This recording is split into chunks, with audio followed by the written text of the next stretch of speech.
Rachael Lillis, the voice actress for Jessie, Misty, Jigglypuff, and others, passed away from cancer. She was, we've seen her present 2 different times here in Arizona. She was a wonderful person, an incredible personality, just super fun to watch talk and just exist in the con space. Rachael, unlike Eric or Veronica, some of the others, right? Rachael really did not understand the impact of how famous she was. And so when we saw her for the first time, she told this really fun, sincere story that I want to recount for all of you now, since you'll never be able to hear it. Now, a little bit of setup. In contrast, Team Rocket AZ, we are noisy, we're obnoxious, right?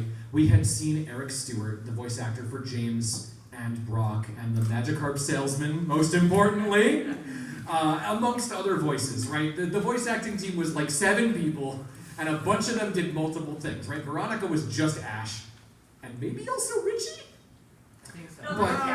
Terrace Ant. No, it was Terrace. Okay, but for the most part, right, it was like the show was carried by Rachael Lillis and Eric Stewart just being everyone, right? So Eric Stewart, he was a cool guy, but he was very much like, here's what I'm doing now. He's not as interested in, like, he said he didn't remember the motto, right, even though he totally did it with us later in the vendor hall. But Eric Stewart was a super cool guy, but he's very much like pushing his current stuff and the music that he writes. You can follow his projects. He's cool, right? But he's very businesslike. This is a business for him. It's a job, right? Then we wound up getting procuring kind of a private room just to do some rocket photo shoot in, and one of our rockets kicks open the door while we're in the middle of this and goes, guys, you'll never guess who I found. And he just brings Eric Stewart in. And we're like, oh, Mr. Stewart, we were just doing a photo shoot, would you like to join? And he was like, sure, I'd love to. And so we did the Last Supper with Eric Stewart in the center. And our Giovanni at the time at the edge of the table. You know what that's about. Not this guy. You're 7 or 8. We treat him like the Doctor, right? This is our 7th Giovanni. 7th actor to play Giovanni. He's a Time Lord. Generation. You know, that Celebi event from Generation 4 really did a number on the continuity, right? So, and then we saw Veronica Taylor. Now, something you guys may not know, if you're younger, is that the entire original Pokemon voice actor cast was fired halfway through the show's run. Advanced Generation, Diamond and Pearl. A little before the 10th anniversary, they just fired the entire cast and hired on a new group, which is why Professor Oak sounds like a guy doing an impression of Professor Oak. No knock against that voice actor. I think we've met him too, and he's a cool guy, right? But it was super jarring for the older fans to be like, oh, it's like somebody came to my house wearing my friend's skin, and like they're not hurting me or anything, but they won't leave, and I don't know how this happened. You know, everybody's been there, right? Yeah. That joke is directly lifted from a Guitar Hero 3 review. Anyway. If nobody gets my references, the punchline is the stupid, weird niche place I pulled it from. So, Veronica Taylor, the original voice for Ash Ketchum, she was so excited to meet everybody. She was a real, like, here for the fans actress. She brought her daughter. They made custom Pokemon cards of her to hand out. She was a joy. And then we met Joy a different time. And so, you know, we got up and we did the Team Rocket motto when she took the stage, and she paused and was like, well, all I can say to that is, go into the Ash voice, Pikachu, use Thunderbolt! And it was so cool. She was so cool, right?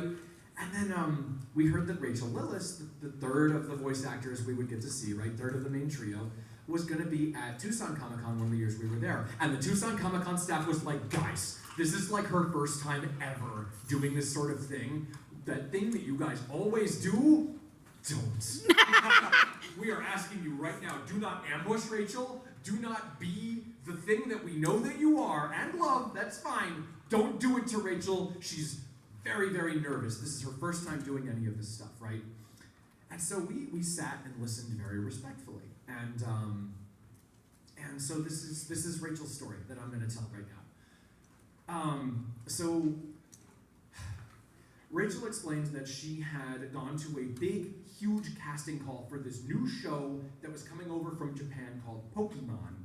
And she described it as a bunch of people in a tiny apartment in New York watching the first episode in Japanese. And then there was some sort of tryout period where they did the voice acting, they got their roles, right? And so Rachael did her audition, and she tells a little bit where she's at lunch with her mom and her dad, and she's telling them about this part that she might get, and her dad specifically was like, well, I wouldn't go putting all your eggs in this one basket. It could turn out to be nothing. You know. And then it was her career for a decade, right? So she explained that she came in because she got the part, right, for Jesse and Misty. She came in, she recorded the first couple of episodes, right, and then she said, well, thank you, here's my card, and let me know if you need anything else. And they were like, yeah, we'll see you next week. And she's like, oh, what? Yeah, Jesse and Misty are in every episode of this show. Oh. You have a job.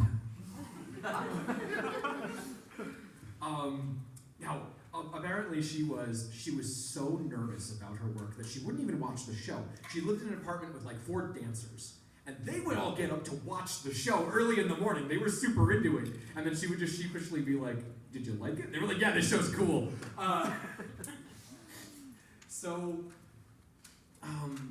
So from there, you know, Pokemon kind of exploded, but if you weren't really like into it, and Rachael has established herself in the story as kind of keeping to herself. She's not really paying attention to what's going on with this franchise, right? And she said the moment that it hit her, that this was a big deal, she was on a train, and she was just sitting there, and there was this little girl sitting a couple seats away with her face pressed up against the glass, and the kid just goes, Pikachu. And then it hits her. Oh my God, people are watching this show. And it's big. I've never heard of this child before. And so, yeah, and of course Pokemon exploded and was the most popular thing on Earth for a decade, and then dipped down a little, and then came back, and then dipped down, and then Logan Paul made a video about Pokemon cards, and then Target died, and Pokemon Go happened. It's been a wild ride with Pokemon effectively conquering the world several times, right? And so, so that is, as I recall it from our first meeting with her, that is Rachel's story. That is how Rachael got into the show and her experience with it. We then later got to see her and Eric Stewart, and Veronica Taylor, and 2 of the other voice actors who were, like the gal who just does Bulbasaur and like half of the other Pokemon, who is here at this con, I think?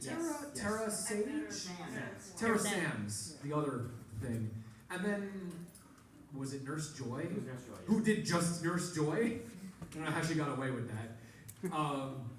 So we got to see all 5 of them together at Game On Expo a few years ago. And during that, we were doing the Team Rocket training camp. But we were doing a variation of it where it was the Team Rocket summer camp for kids. And we had all sorts of goofy activities. We had like an inflatable pool. I don't know how we got, like, this is a completely propless show that we put on, right? I don't know how we got away with organizing that well, right? But so, as I've got this little kid on stage who's being like real sassy and weird, right? And I'm kind of like stammering because I'm not used to that. I'm used to kids like y'all who are like fun. Who should poke their head in the door than Rachael Lillis? And I, standing here like this, I'm like, oh. She's like, sure. So Rachael comes up, and I say, all right, you're gonna need some extra training from a veteran and a professional. And Rachael came up during this very panel concept, right, and did the Jessie voice.